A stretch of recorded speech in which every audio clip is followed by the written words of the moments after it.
స్వేచ్ఛ TV culture సాహితీ ప్రతిభ ప్రేక్షకులకు స్వాగతం.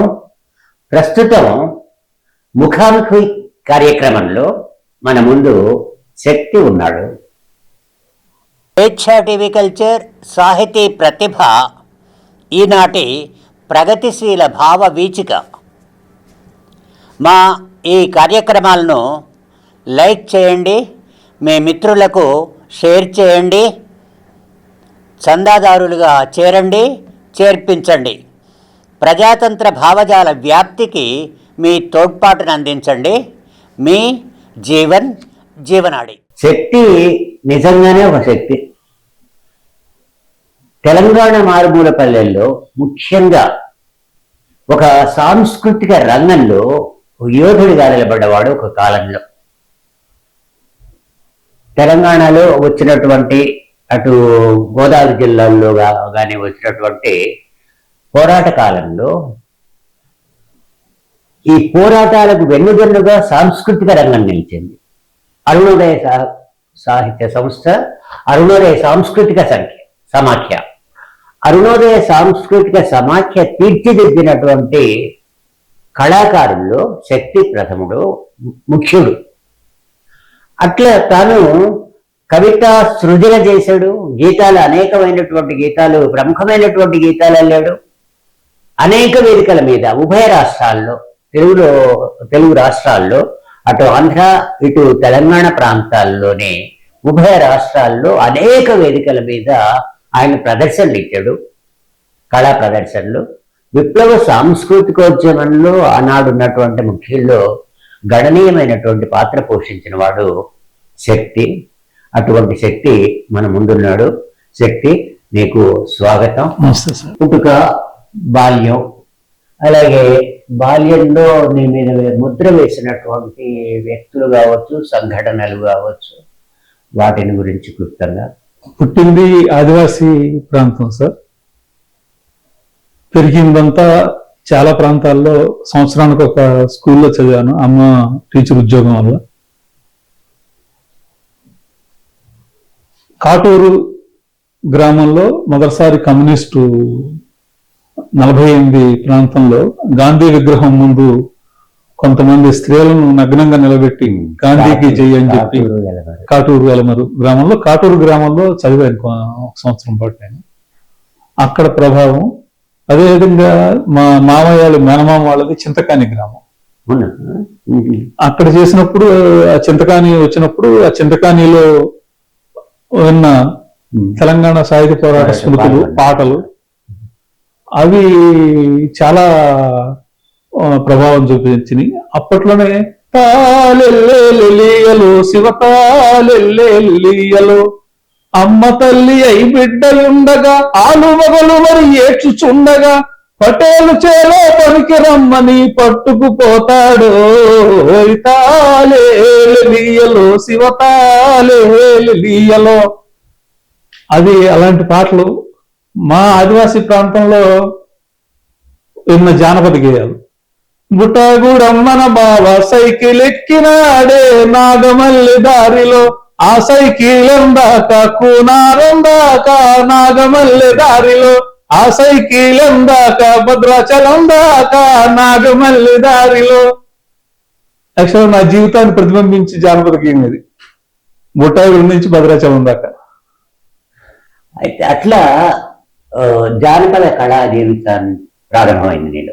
అంటే సాంస్కృతిక రంగంలో ప్రజా ఉద్యమాలు వచ్చినవి ఏంటంటే దానికి వెన్నుదన్నుగా సాంస్కృతిక ఉద్యమాలు లేకపోయినట్టయితే అది సక్సెస్ కాదు, అది విజయవంతం కాదు.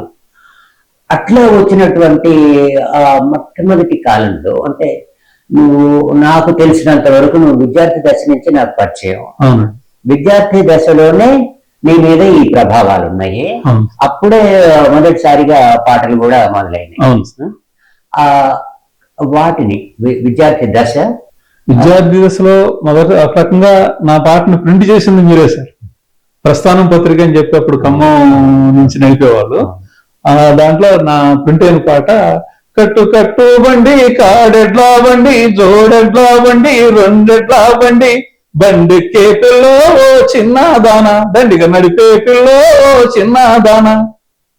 ఆ పాట మీరు ఆ ఉద్యమ ప్రస్థానాన్ని ఒక బండి నడకతో పోలుస్తూ రాసిన పాట, అది ప్రస్థానంలో ప్రింట్ చేశారు. తర్వాత విప్లవ రచయిత సంఘంలో ఉద్యమ గానం అని చెప్పి మీరందరూ దానికి సంపాదకత్వం వహించి తిరుమల మీరు ఇచ్చిన బుక్ అది. దాంట్లో పోతానేం పోతారన్న పోరాటం బాటలోన చల్పుతే మానగితే మాన తిరిగి రాకపోతే మాన పోతానేం పోతారన్న పోరాటం బాటలోన నజ్జలవరి గడ్డలోన నాగలి బట్టిన రైతులు రైఫిళ్లను అందుకుని రివిజన్ సంపారదోలి ముందు తరం కొరకు వాళ్ళు ముందుకుండే పేలినంట పోతానేం పోతారన్న పోరాటం బాటలోన అంటూ అప్పుడు రాశానండి. ఇది 82 కాలంలో. అయితే ఇంతకు ముందే నేను 77 ఎమర్జెన్సీ ఎత్తేసిన కాలంలో భద్రాచలం ప్రాంతంలో అప్పటికి రాడికల్ ఉద్యమం ఉండేది. నేను యాక్టివ్గా ఎప్పుడు లేను, అభిమానిగా ఉండేవాడిని. మా గల్లీలో ఉన్న వాళ్ళందరూ ఆ ఉద్యమంలో ఉండేవాళ్ళు. వాళ్ళందరికీ నేను మ్యాథ్స్ అవి చెప్తూ సహాయం చేస్తుండేవాడిని. అప్పుడు నేను చదువుకునే స్టూడెంట్ గుడ్ బైని. వాళ్ళ ప్రభావం కూడా నాకు అప్పుడు పడి కొంత రాడికల్ భావాలు రావటం, ఆ ఉద్యమ భావాలు రావటం. పింగళ దశరథరావు గారు రాసిన సంపాదకత్వం వచ్చిన ఎన్కౌంటర్ పత్రిక ప్రభావం చాలా ఉండేది. అసలు వాడు లేదు వీడు ఎవరో కలిపి పట్టరు కావేటరంగా అన్నట్టు అసలు అది బాగా దాడి చేసేవాడు. ఆ ప్రభావం ఇవన్నిటి అప్పుడే పాటలు రాశాను. కొన్ని మా తెలుగు మాస్టర్ ఆయన ప్రభావంతో పద్యాలు రాశాను. పద్యాలు రాసి పద్యాల నుంచి పాటల నుంచి ఉద్యమంలో. తర్వాత ఆ ఉద్యమం అక్కడ భద్రాచలంలో జరిగిన కొన్ని దుస్సంఘటనల వల్ల ఉద్యమం మొత్తం అది ఇనాక్టివ్ అయిపోయారు. ఆ టైంలో నేను దుమ్ముగూడెం, మా అమ్మగారు ఉద్యోగం చేసేవారు. ఆ దుమ్ముగూడెంలో నేను నేతాజీ యుద్ధం సంఘం ఒకటి పెట్టామండి. పెట్టి ఒక బుర్రకథ రాశాను. అప్పటికి హై స్కూల్, అప్పుడు నేను ఇంటర్మీడియట్ అయిపోయింది సార్. ఇంటర్మీడియట్ అయిపోయి ఇంజనీరింగ్ ఎగ్జామ్ కోసం ప్రిపేర్ అవుతున్నాను. ఆ టైంలో ఆ 1 year ఖాళీగా ఉన్న టైంలో ఈ కార్యక్రమాలన్నీ చేశాను. చేసి కొన్ని పాటలు రాశాను. అప్పుడు కూడా yellow yellow yellow yellow yellow yellow కొండల్లో కోయల్లో రాగుల్లో వంకల్లో చుక్కాలు ఎడబట్టి ఎర్రగండి దారి చూప ఎల్లో ఎల్లో ఎల్లో అంటూ అలాగా ప్రభావం ఉండేది. ఆ టైంలో ఇటు సిపిఎం ఈ గ్రూపుల మధ్యన వ్యాసిలేట్ అవుతుండేవాడిని. అంటే మాకు ఘర్షణ కూడా ఏం లేదు. ఎవరు కరెక్ట్ లైన్ అని తెలిసేది కాదు నాకు. నేను పుస్తకాలు చదువుతూ సుందరయ్య గారు అంటే అభిమానం ఉండేది. పుచ్చలపూడి సుందరయ్య గారి పుస్తకం తెలంగాణ సాహిత్య పోరాటం ఒక రకంగా అది ఫస్ట్ గ్రంథం నేను చదివిన దాంట్లో. అప్పుడు పద్యాలు రాశానండి, 18 పద్యాలు దాకా రాశాను ఆయన తెలంగాణ పోరాటం మీద. అలాగా ఆ ప్రస్థానం వచ్చి అప్పుడు గీతాలు ఆయన గుర్తున్నాయి. అప్పుడు కరెక్ట్గా పాఠాల్లో కొన్ని బుర్రకథ ఒకటి చెప్పించాం. దగ్గరన్న మా భూమి పాటకి డాన్స్ చేసాం, రికార్డింగ్ డాన్స్ చేయించి ప్రైజ్ తెచ్చాం కాలేజీ హై స్కూల్ పిల్లలకి. పాటలకు వస్తే నియంతృత్వమా ప్రజాస్వామ్యమా ఏది కావాలి కోరుకోండి అని చెప్పి ఒక పాట రాశాను. ఈ ఎల్లో ఎల్లో ఇందాక పాడిన పాట కూడా అప్పుడు రాసిన పాటే. అయితే మరొకటి ఏంటి అంటే మీ పాటల్లో నేను గమనించింది ఎత్తుగడలోనే నువ్వు చెప్పదలుచుకున్నటువంటి విషయం వస్తుంది. ముఖ్యంగా నేను చూసిన పాట ధనల మీద మన్ను పోయేది అరే నాకు ఆశ్చర్యం వేసింది. అమ్మో ఎత్తుకోవటమే ఒక పెద్ద ఇది వేసే దానికి పరిష్కారం కూడా చూపుతున్నాడు.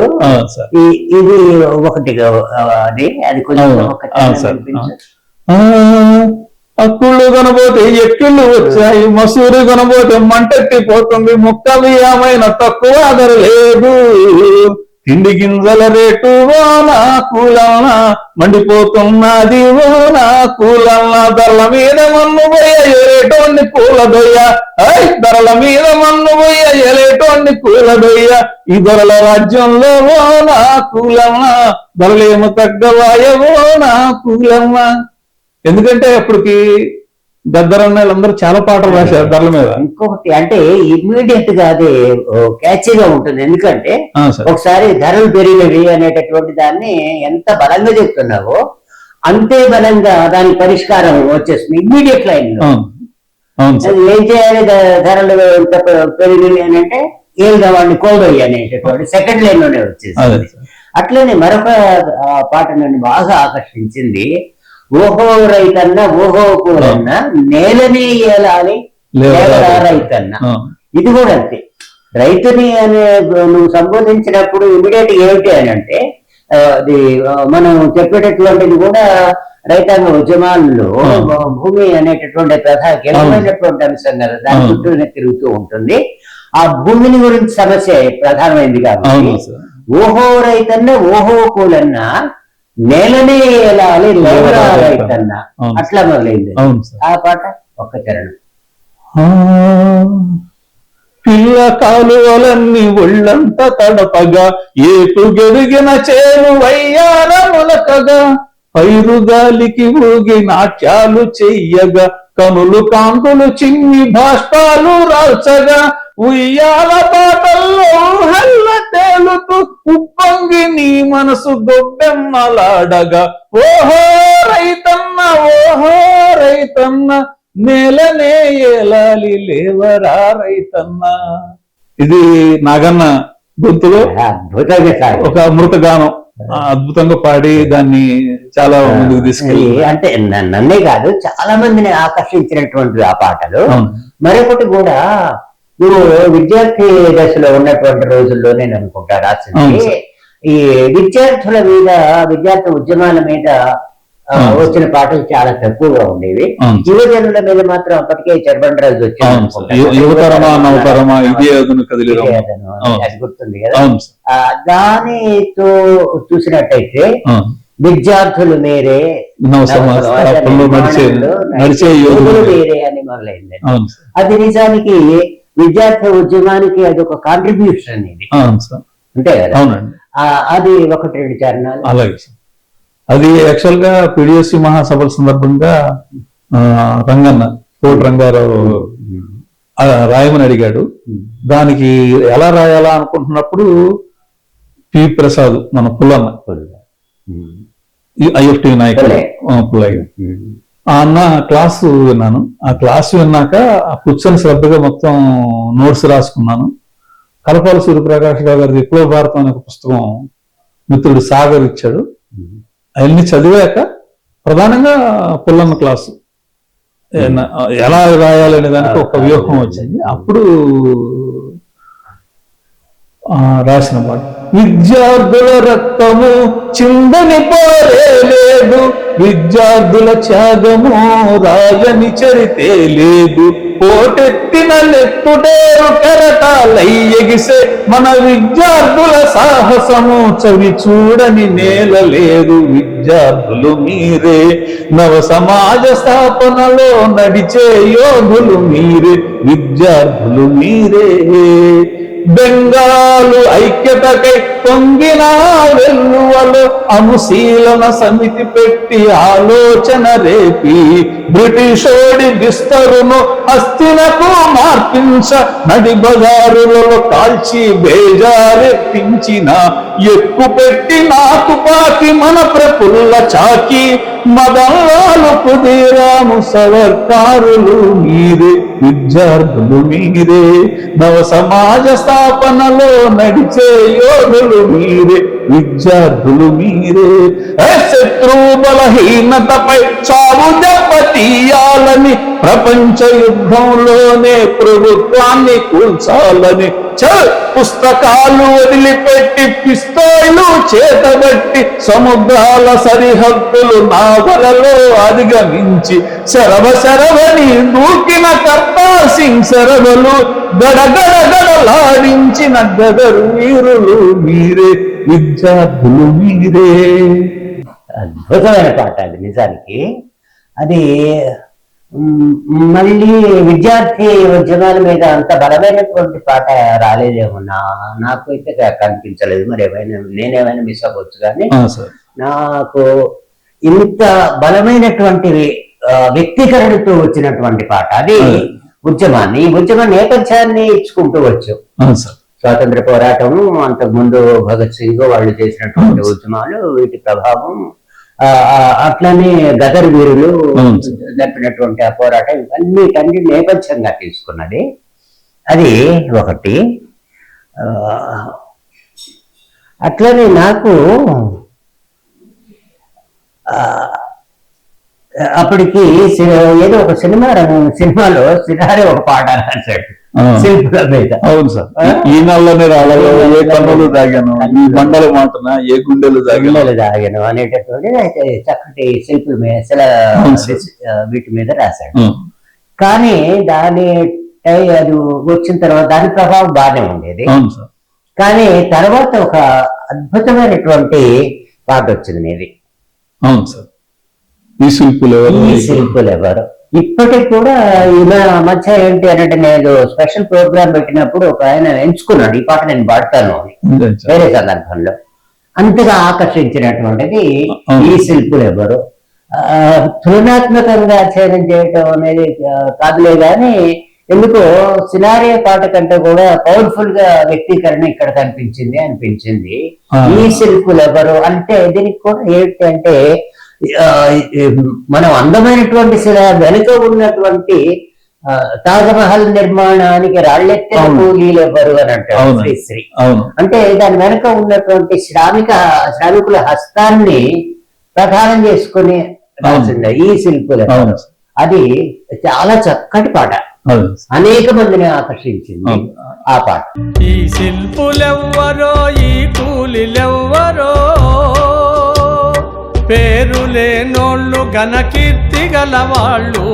ఈ శిల్పులెవ్వరో, ఈ కూలీలెవ్వరో. అది శ్రీశ్రీ గారి ప్రభావం. శ్రీశ్రీ అంటే ఒక రకంగా గురువు, సాహిత్య రంగంలో ఆయన మాకు గురువు. అంటే నాకేంటంటే శ్రీశ్రీ మహాప్రస్థాన కవి కంటే సినిమా కవి కానీ ముందు పరిచయం. తెలుగు వీరలేవరా, దీక్ష పూని సాగరా, దేశమాత స్వేచ్ఛ కొరకు తిరుగుబాటు చేయరా, ఎవడు వాడు ఎచ్చటి వాడు, ఇటు వచ్చిన తెల్లవాడు, కండబలం కొండబలం కవలించిన దొండగీడు, మానధనం ప్రాణధనం దోచుకునే దొంగవాడు, తరిమి కొట్టరా, తగిన శాస్తి చేయరా అని చెప్పి అలా ఆ సినిమా ప్రభావాలతో ముందు ఆయన అలా పరిచయం. తర్వాత ఉద్యమంలోకి వచ్చిన తర్వాత మహాప్రస్థానం గురించి తెలిసింది. అప్పుడు తాజ్మహల్ నిర్మాణాలకి రాళ్ళెత్తిన కూలీలు ఎవరని చెప్పింటాం. అప్పుడు ఆ టైంలో వరంగల్ నేను ఎంజిఎం హాస్పిటల్కి వెళ్ళాను గొంతు కొంచెం ట్రీట్మెంట్ చూపించుకోవడానికి. ఆ టైంలో కోటివాడు వెళ్ళినప్పుడు అన్న ఇక్కడ 1000 స్తంభాలు గుడి చూస్తారా అంటే, అలా కోటివాడిలేమో కిలా వరంగల్ ఆ కోట చూశాను. కోట చూసిన తర్వాత 1000 స్తంభాలు గుడి చూశాను. ఆ 1000 స్తంభాల గుడి చూసినప్పుడు శ్రీశ్రీ గారి వాక్యం తాజ్మహల్ నిర్మాణానికి రాళ్ళెత్తిన కూలీలు గుర్తొచ్చింది. ఆ సందర్భంగా రాసిన పాట ఇది. ప్రధానంగా నాగన్న చాలా గొంతులో పాడాడు. తర్వాత ఎం పుల్లయ్య అని చెప్పి మన గౌడు, బల్లెపల్లి మోహన్, వీళ్ళంతా కూడా పాటని యూనివర్సిటీలో కూడా బాగా పాడి ప్రచారం చేశారు. బండరాళ్లను వెన్న పుసగా చేసి అందచందాలున్న బొమ్మలుగా మలిచి నాజూకు నగిషీలు చెక్కి రక్తాన్ని శిల్పముకు రంగుగా రాసిన. మీరు కూడా యుద్ధభేరి పాటల పుస్తకానికి దీనికి ఈ ఒక కవితాత్మకం అని చెప్పి గొప్పగా మీరు సమీక్షించారు. చాలా నాకు పేరు తెచ్చిన పాట. అంటే సాహిత్య శ్రేణుల్లో పేరు, విప్లవ శ్రేణుల్లో ఆ పాటను తీసుకొచ్చి దాని విలువ ఎక్కడ అంటే, ముఖ్యంగా శ్రమ, దీని వెనక ఉన్నటువంటి శ్రమ ఏమిటి, శ్రమ లేకుండా ఇంత అందమైనటువంటి శిల్పం రాలేదు అని చెప్పటానికి ఈ శిల్పులు ఎవ్వరు అనేటటువంటిది పాట చక్కటి భావాన్ని ఇచ్చాడు దాంట్లో. అంటే ఈ శిల్పం అనేటటువంటిది చెప్పేటప్పుడు కవిత్వం కూడా శిల్పపరంగా ఉన్నతిలో ఉండేది. అత్యున్నత స్థాయిలో అది శిల్పం ఇచ్చా కూడా కవిత్వం శిల్పం కూడా అందులో ఉంది. ఆ పాట 1-2 చరణాలు వినంటే. 1000 స్తంభాలను వెలుగులతో నింపి పాలరాతుల పైన కాంతులే అద్ది గుళ్ళు గోపురాలు గొప్పగా కట్టి మునివేలువులి చేసి రాళ్లనే చెక్కిన ఈ శిల్పులెవ్వరో ఈ కూలీలెవ్వరో రాళ్లనే మీటి రాగాలు పలికించి రాతి బొమ్మల చేత భావాలు చెప్పించి హావభావాలలో జీవకళలు లిఖించి ప్రాణాలనే పోసి ప్రతిమలుగా చేసిన ఈ శిల్పులెవరో ఈ కూలీలెవరో. అరుణోదయ స్థాపన జరిగింది. అరుణోదయ స్థాపకులు కూడా వ్యవస్థాపకులు నిన్న ఆయన 11వ వర్ధంతి కూడా జరిగింది. కాళ్ళ వెంకటేశ్వరరావు గారు. ఆయన నిండు 100 ఏళ్ళు ఇందులో కళా జీవితానికి అంకితమైనటువంటి వ్యక్తి. అటు మొట్టమొదటి తెలంగాణ సాయుధ పోరాట కాలంలో వచ్చినటువంటి అటు దేశవ్యాప్తంగా ఇట్టా వచ్చింది. మన దగ్గర తెలుగు ప్రాంతాల్లోనేమో ప్రజానాట్య మండలి వచ్చింది. ప్రజానాట్య మండలి లో ప్రారంభమైనటువంటి ఆయన కళా జీవితం తర్వాత అరుణోదయ స్థాపన దాకా జరిగింది. అరుణోదయ స్థాపనలో కీలకమైనటువంటి వ్యక్తి ముందు ఆయన. అయితే ఆ అరుణోదయలో తర్వాత ఆయన తీర్చిదిద్దినటువంటి కళాకారులు అనేక మంది, రామారావు గాని నాగన్న గాని. తర్వాత అయితే వాళ్ళిద్దరు ప్రధానంగా గాయకులు, అద్భుతమైన గాయకులు. అటు బుర్రకథలు వాళ్ళ ఇద్దరు ఉంటే హాస్యం తాత ఉండేవాడు. హాస్యంలో గొర్రెల తర్వాత అంతగా హాస్యాన్ని వ్యంగ్యాన్ని పండించినటువంటి వాడు మనకు కాళ్ళకి మిగులుతాడు. ఆయన తయారు చేసినటువంటి అనేక మంది శిష్యుల్లో నువ్వు ఒకడివి. అరుణోదయలో అదే పేరుతో వాళ్ళు ఇంటి పేరుగా ఉన్నాయి. అరుణోదయ రామారావు అంటాం, అరుణోదయ నాగన్న అంటాం. తర్వాత శక్తి కూడా ఏమిటి అని అంటే కేర్ ఆఫ్ అరుణోదయ గానే విద్యార్థి దశ నుంచి రాస్తున్నప్పటికి కూడా, పాటలు ప్రదర్శనలు చేస్తున్నప్పటికి కూడా అరుణోదయ కళాకారుడిగానే ఉన్నావు. అయితే ఈ అరుణోదయలో నీకున్న అనుబంధం అలాగే అనుభవాలు. అరుణోదయలో ప్రధానంగా తాతగారు ఇంకా లెజెండ్. ఆయన తెలంగాణ సాయుధ పోరాటం నుంచి ఆయన చేసిన కాంట్రిబ్యూషన్ కానీ చాలా, నేను దాదాపు ఆయన దగ్గరికి వెళ్ళడానికి నాకు 2 ఏళ్ళు పట్టింది. 82లో నేను పిడిఎస్ ఉద్యమంలోకి వచ్చాక కూడా తాతగారిని దూరం నుంచి చూడడం చెప్తే ఎప్పుడు లేదు. పిల్లందు ఎలక్షన్ల కోసం వెళ్ళినప్పుడు ఫస్ట్ టైం అప్పటికి నేను రాసిన కొన్ని పాటలు ప్రస్థానంలో వేసినవి కానీ మిగిలిన పాటలు కానీ ఎలక్షన్లకు నాకేం పెద్ద ఉపయోగపడలేదు. అప్పుడు తాతగారి పాటలు విన్నాను. విని ఆ పాటలు కంటతో బట్టి నేర్చుకొని ఒక రకంగా ఎమర్జ్ అయ్యాను. అంటే నాకు గానేమో పాటలు కంటతో పడడం వల్ల యాక్షన్ చేయటం, స్టేజ్ అప్పటికి స్టేజీలు కూడా లేవండి. నేను గుండాల ఇన్ఛార్జ్ గా పనిచేశాను మొత్తం పిడిఎస్ టీం నుంచి. నేను గిరి నాగాంజనేయులు ముగ్గురు దాని బాధ్యులు. అయితే ఇప్పుడు పాటలు పాడినా తప్పితే ఎవరు వేరే అక్కడ విపరీతం నిర్బంధ ప్రాంతం. రాత్రిపూట వచ్చి మమ్మల్ని కలిసేవాళ్ళు తప్పితే పగలందరూ తెలియనట్టు ఉండేవాళ్ళు. ఆ ప్రాంతం అంతా భయభ్రాంతంగా ఉన్న ప్రాంతం ఆ టైంలో. అప్పుడు తాతగారి పాటలే మాకు ఒక రకంగా పాస్పోర్ట్ వీసాల్లాగా పనిచేసింది గ్రామాల్లోకి వెళ్ళడానికి. పాడుతూ అప్పుడే యాక్ట్ చేయడం నేర్చుకున్నాను. అప్పుడే తాతగారి పాటలు ప్రధానంగా చెయ్యెత్తి జయకొట్లు, తెలుగుగోడ, కొయ్యర కోతలు మనగాడ, ఆ పాటకి బాగా ప్రతి రెస్పాన్స్ వచ్చింది. అలా ఎమర్జ్ అయిన తర్వాత పిడిఎస్సి జనరల్ కౌన్సిల్ జరిగింది. అప్పుడు ఆ సందర్భంగా రంగన్న ఏదైనా ప్రదర్శనిస్తే బాగుంటుంది. అప్పుడు నేను పాటలు రాశాను. మీరు కూడా పరిచయం అయ్యారు ఆ టైం. ఏం చేస్తే బాగుంటుందంటే అప్పుడు ఒక ఉగ్గు కథలాగా జార్జి రెడ్డి మీద రాసి ప్రదర్శన ఇచ్చాను. తాతగారు విని బాగా రాసేవారా అని వచ్చుకోవడం, ఆయనతో నాకు సర్టిఫికేట్ నాకు అలాగా అనుబంధం మొదలైంది. అరుణోదయ రామారావుతో అనుబంధం పెరిగే లోపే 84 చీలిక రావటం. 84 చీలిక తర్వాత ఒక రకంగా నేను ఉద్యమ అవసరాల రీత్యా నాగమ్మతో ఎక్కువ సార్లు తిరగటం, అలా అరుణోదయ కళాకారుడిగా ఎమర్జ్ అయ్యాను. అప్పుడే తాతగారు రాజకీయ భాగవతం ప్రేరణతో ఎన్నికల భాగవతం అని చెప్పి రాశాను. భాస్కర్ అన్నది దగ్గరుండి చేయించాడు. ఆ ఎన్నికల భాగవతం అది కూడా చాలా పాపులర్ అయింది ఆ టైంలో.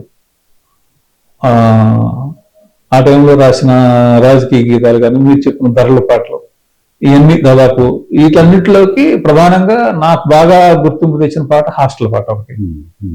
అమ్మ బాబో మన హాస్టల్ అన్న దీనికన్నా బందెలా దొడ్డి విన్నా కంపు కొట్టే దొడ్లు రన్న కూలుతున్న షెడ్లు రన్న పైకప్పు చిల్లులన్న నేలంత గుంటలన్న చుట్టబడ్డ పెట్టెలన్న సిరిగిన దుప్పట్లు రన్న దుప్పట్లో నల్లులన్న గుమ్మంలో పందులన్న అమ్మ బాబో మన హాస్టల్ అన్న దీనికన్నా బందెలా దొడ్డి మిన్నా వర్షకాలం వస్తేరన్నా ఒక చెరువురన్న గుయ్యి గుయ్యి దోమలన్న పుయ్యి పుయ్యి ఈగలన్న కుక్కల చెలగాటమన్న పిల్లల కిరకాటమన్న కప్పల బెకబెకలు రన్న పాముల కుసబుసలు రన్న అమ్మ బాబో మన హాస్టల్ అన్న దీనికన్నా బందెలా దొడ్డి మిన్న. అలాగే ఉండే హాస్టల్స్. ఆ టైంలో పిడిసి ఉద్యమంలో హాస్టల్స్ తిరగటంతో ఆ పాట రాశాను. అది మొత్తం పిడిసి ఉద్యమంలో బాగా గుర్తింపు తెచ్చిన పాట. ఆ తర్వాత విద్యార్థులు మీరే పాట. విద్యార్థుల రక్తము చిందని పారేలేదు, విద్యార్థుల త్యాగము రాయని చరితే లేదు, ఓటెత్తిన నెత్తుటేరు కెరటాలై ఎగిసే మన విద్యార్థుల సాహసము కవి చూడని నేల లేదు. విద్యార్థులు మీరే నవ సమాజ స్థాపనలో నడిచే యోధులు మీరే, విద్యార్థులు మీరే. అయితే మరొకటి ఏంటి అని అంటే తెలంగాణ రైతాంగ పోరాటం, సాయుధ పోరాటం ఆ కాలంలో ఒక అత్యున్నతమైనటువంటి కళారూపంగా పాట వచ్చింది. మిగతా కళారూపాలు ఇక్కడ సాధ్యం కాలేదు. ఎందుకంటే ఒక పోరాట ప్రాంతం ఇది, అంత నిర్బంధం తీవ్రమైనటువంటిది. అందువల్ల స్టేజ్ ఇక్కడ ఎమర్చి కాలేదు తెలంగాణలో. కానీ సుద్దాల హనుమంతు గాని లేకపోయినట్టయితే బండి గట్టి అనేటటువంటి బండి పాటలు గాని మారుమోగుతూ వచ్చినాయి. అంటే ఒకటి ఏంటంటే తెలంగాణ ఉద్యమం, తెలంగాణ పోరాటం, సాయుధ పోరాట కాలంలో అనేక రకాలైనటువంటి ప్రజల పాటలు ముందుకు వచ్చినాయి. మళ్ళీ అంతగా తర్వాత మళ్ళీ నక్సల్బరీ మూవ్మెంట్ దాన్ని అందుకుంటది. అయితే ఈ కాలంలో గద్దర్ వచ్చాడు. గద్దర్ తుఫాన్ లాగా వచ్చాడు, తుఫాను. ఆయన ఈ స్టేజ్ మీదకి వచ్చినప్పుడు ఆహార్యాన్ని కూడా ఆయన స్వయంగా తయారు చేసుకున్నాడు. తను ఇంత ముందు గొల్లసుద్దులు ఉండేవి తెలంగాణ ప్రాంతాల్లో. గొల్లసుద్దులతోనే అదే వస్త్రధారణ, వేషధారణ అది ఆయన తీసుకొని వచ్చి ప్రదర్శనలు ఇస్తూ వచ్చాడు. అప్పుడు నీకంటే సీనియర్ ఆయన తెలుగు ప్రాంతాలను మొత్తం దురుడు వచ్చాడు ఆయన. ఆ టైంలో మన దగ్గర యూనివర్సిటీ స్టూడెంట్స్ అంతా కూడా నేను చూసిన వాళ్ళే. వీళ్ళంతా కూడా అటు మా ప్రాంతాలకు, ఖమ్మం ప్రాంతాలకు కూడా ఓయూ నుంచి వచ్చినట్టు, ఉస్మానియా నుంచి వచ్చినటువంటి విద్యార్థులంతా మగ పిల్లలు అయితే ప్యాంట్ షర్ట్లు, ఆడపిల్లలు అయితే లంగాలు, లేకపోయినట్టయితే చీరలు, వీటితోనే పాటలు పాడటం, ఆటలు ఇట్లా ఉండేవి. లేదా తాతగారి ఇది భాగవతం పాటలు, ఇవి మాత్రమే ఉండేవి. కానీ మొట్టమొదటిసారిగా మళ్ళీ గద్దర్ ప్రయోగించినటువంటి ఆహార్యాన్ని ఇక్కడ మళ్ళీ అరుణోదయ వేదికల మీద తీసుకొచ్చింది బహుశా నువ్వేననుకున్నాను, నీతోనే వచ్చింది. తర్వాత ఆ రోజుల్లో శక్తి విముక్తి అంటే జయరాజుని, నేను జయరాజుని ఇంటర్వ్యూ చేసినప్పుడు కూడా అదే అన్నా, నీకు గురువు ఒక రకంగా శక్తే కదా అని ఆయన కూడా అదే ఒప్పుకున్నాడు అతను. అయితే ఈ ఆహార్యంతో నువ్వు తెలుగు నేల మీద అనేక ప్రదర్శనలు ఇచ్చావు. నువ్వు నీతో పాటు అతను జయరాజు ఉన్నాడు, నారాయణ ఉన్నాడు, తర్వాత భాస్కరు, తర్వాత వెంకట్రాముడు కూడా ఉన్నాడు. తర్వాత వెంకట్రాముడి కొడుకు వచ్చాడు, వాడు సాయి చంద్. వాడు కూడా చాలా కాలం వాడు గాయకుడుగా ఉన్నాడు, అద్భుతమైనటువంటి గాయకుడు, కళాకారుడు కూడా, బుర్రకథలు కూడా చెప్పాడు. సరే అతను దురదృష్టవశాత్తు పోయాడు. అయితే ఈ గొల్ల శుద్ధులు ఆహార్యం ఏదైతే ఉందో దీన్ని తీసుకొచ్చినప్పుడు కొంత ఏంటి ఇది గొంగళి బ్యాచ్ అన్నటువంటి వస్తువులు ఉన్నవి. అలాంటి వాళ్ళని నన్ను సమర్థించలేదు, అది వేరనుకో. ఈ ఆహార్యంతో నువ్వు అనేక ప్రదర్శనలు ఇచ్చావు. ఈ వీటితో నువ్వు ప్రజల నుంచి ఏ రకమైనటువంటి ఆదరాన్ని ఈ కళారూపానికి పొందగలిగావు. ప్రజలకు ఈ కళారూపం ద్వారా ఏమి నీవు అందించగలిగావు? అప్పటికి యాక్చువల్ గా నేను గద్దర్ అన్నది తీసుకోవాలని కూడా అనుకోవాలి. గడ్డిగొండారం పిడిఎస్ స్టేట్ జనరల్ కౌన్సిల్ కి ఏదైనా ప్రదర్శన చేస్తే బాగుంటుంది అనుకున్నప్పుడు నాకు ఉన్న ఆ రోజుకున్న నాలెడ్జ్ తోటి జార్జి రెడ్డి ఒక కథ రాశాను. జార్జి రెడ్డి ఒక కథ రాసిన తర్వాత ఈ వంతలు ఎవరు కావాలంటే నాగాంజనేయులు దొరికాడు. అప్పుడు కొత్తగూడెం స్కూల్ ఆఫ్ మైన్స్ లో చదువుతున్న ఇంజనీరింగ్ చదువుతున్న భుజంగరావు తర్వాత చనిపోయాడు తన యాక్సిడెంట్ లో.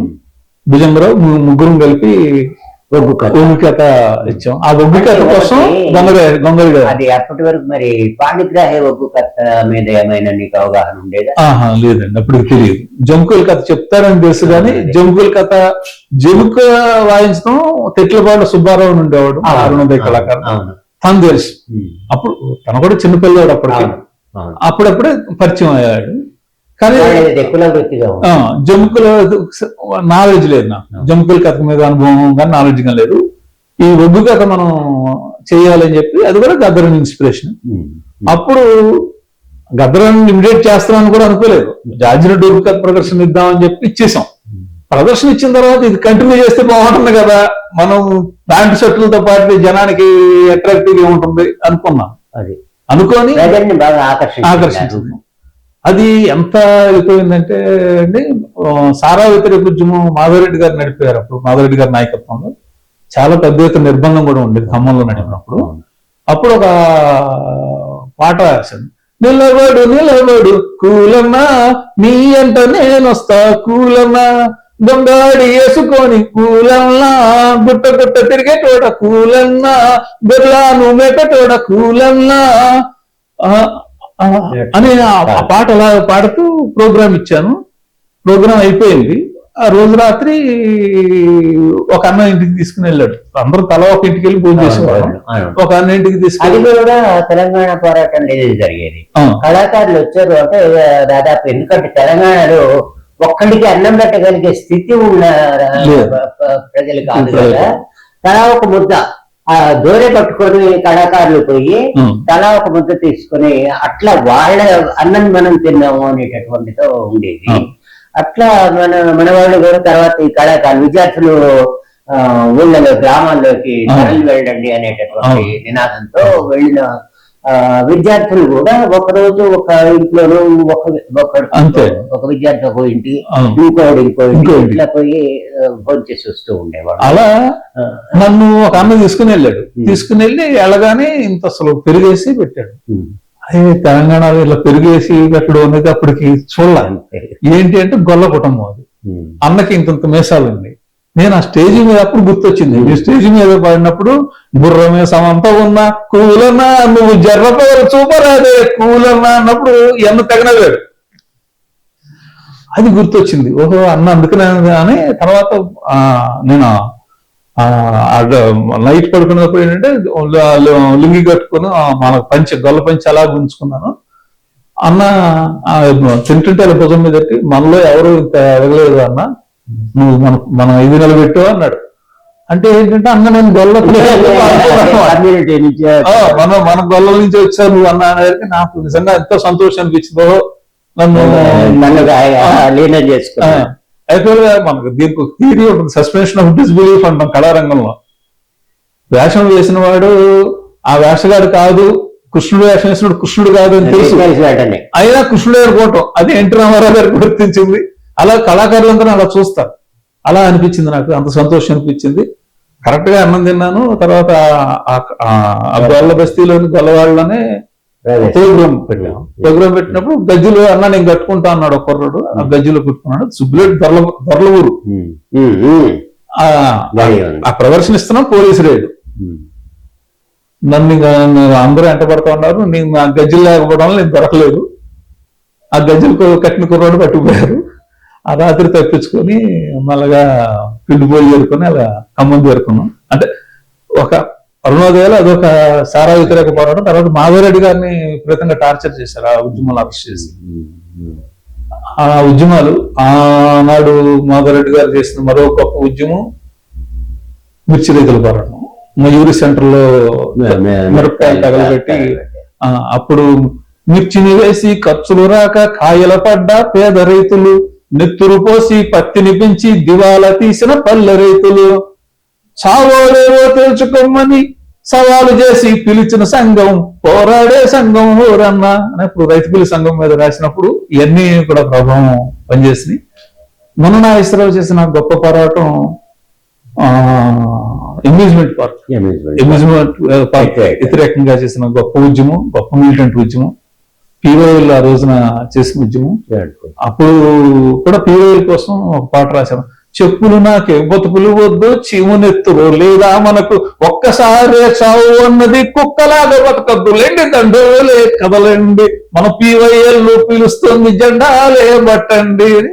అప్పుడు నాగేశ్వరరావు కోసం అంటే చాలా నాకు ఉద్యమం ఇచ్చిన గొప్ప స్నేహితుల్లో నాగేశ్వరరావు. అంటే విద్యార్థి సంఘానికి కానీ లేకపోయినట్టయితే యువజన సంఘాలకు కానీ అవసరమైనటువంటి కళారూపాన్ని పాటల్ని అందించారు. ఈ శిల్పులెవ్వరో ఈ కూలిలెవ్వరో పేరులేనోళ్ళు ఘనకీర్తి గలవాళ్ళు. ఈ శిల్పులెవ్వరో ఈ కూలిలెవ్వరో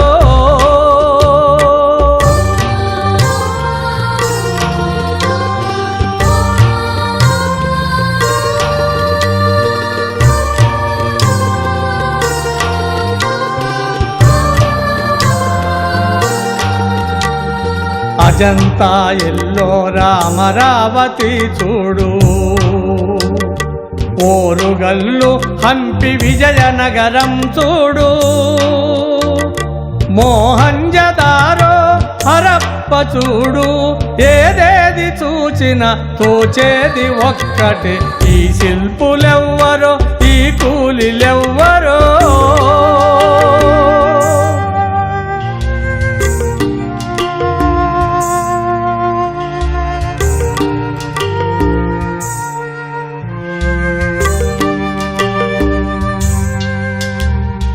బండరాళ్లను వెన్న పూసగా చేసి అందచందాలున్న బొమ్మలుగా మలిచి నాదూకు నాదూకు నగిసీలు చెక్కి రక్తాల్ని శిల్పముకు రంగుగా రాసిన ఈ శిల్పులెవ్వరో ఈ కూలిలెవ్వరో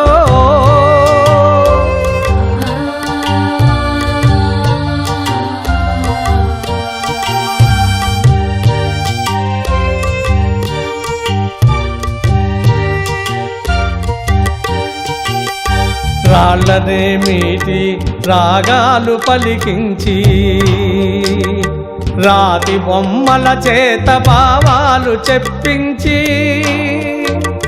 హావభావాలతో జీవకళలొలికించి ప్రాణాలనే పోసి ప్రతిమలుగా చేసిన ఈ శిల్పులెవ్వరో ఈ కూలిలెవ్వరో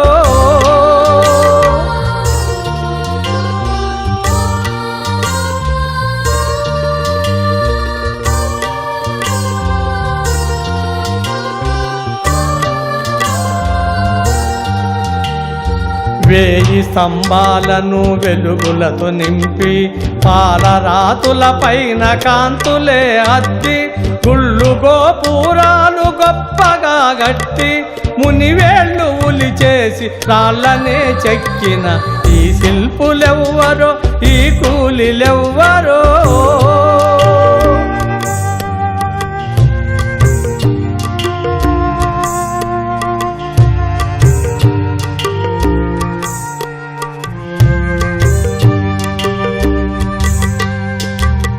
శ్రీకృష్ణరాయలు రాణి రుద్రమదేవి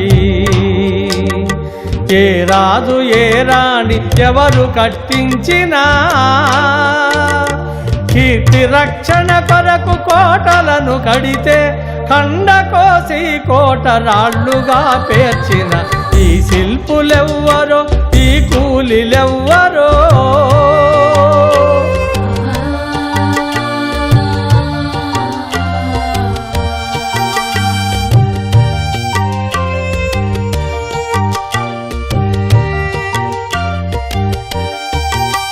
భాషలు చెప్పే భావనా చిత్రాలు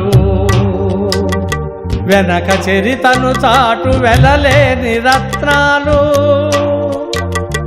అఖిల భారతదేశమలరిల్చు శిల్పాలు ఊరూరు నా కళల పేరు మ్రోగించిన ఈ శిల్పులెవ్వరో ఈ కూలిలెవ్వరో ఈ శిల్పులెవ్వరో ఈ కూలిలెవ్వరో పేరు లేనోళ్ళు ఘనకీర్తి గలవాళ్ళు ఈ శిల్పులెవ్వరో ఈ కూలిలెవ్వరో విద్యార్థుల రక్తము చిందని పారేలేదు విద్యార్థుల త్యాగము రాయని చరితేలేదు ఓటెత్తిన నెత్తుటేరు కెరటాలై ఎగిసే మన విద్యార్థుల సాహసము కవి చూడని నేలలేదు విద్యార్థులు మీరే నవ సమాజ స్థాపనలో నడిచే యోధులు మీరే విద్యార్థులు మీరే గంగాలు ఐక్యతకై పొంగిన వెల్లువలో అనుశీలన సమితి పెట్టి ఆలోచన రేపి బ్రిటిషోడి బిస్తరును హస్తినకు మార్పించ నడి బజారులలో కాల్చి బేజారెత్తించిన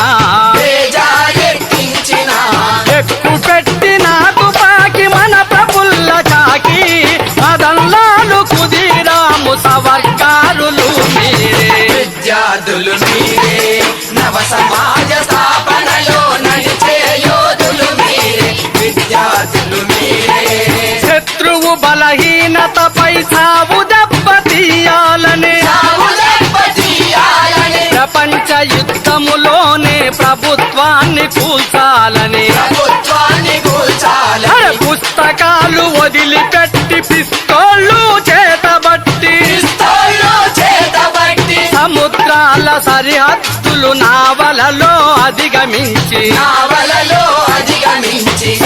శరబని దూకిన కర్తార్ సింగ్ శరబలు గడగడగడలాడించిన గదర్ వీరులు మీరే విద్యార్థులు మీరే నవ సమాజ స్థాపనలో నడిచే యోధులు మీరే విద్యార్థులు మీరే జలియన్ వాలా బాగు గుండెను తొలిచేయగా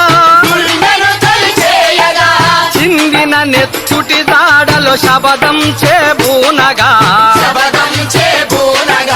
హిందుస్థాన్ సోషలిస్టు ఆర్మీ సైనికులై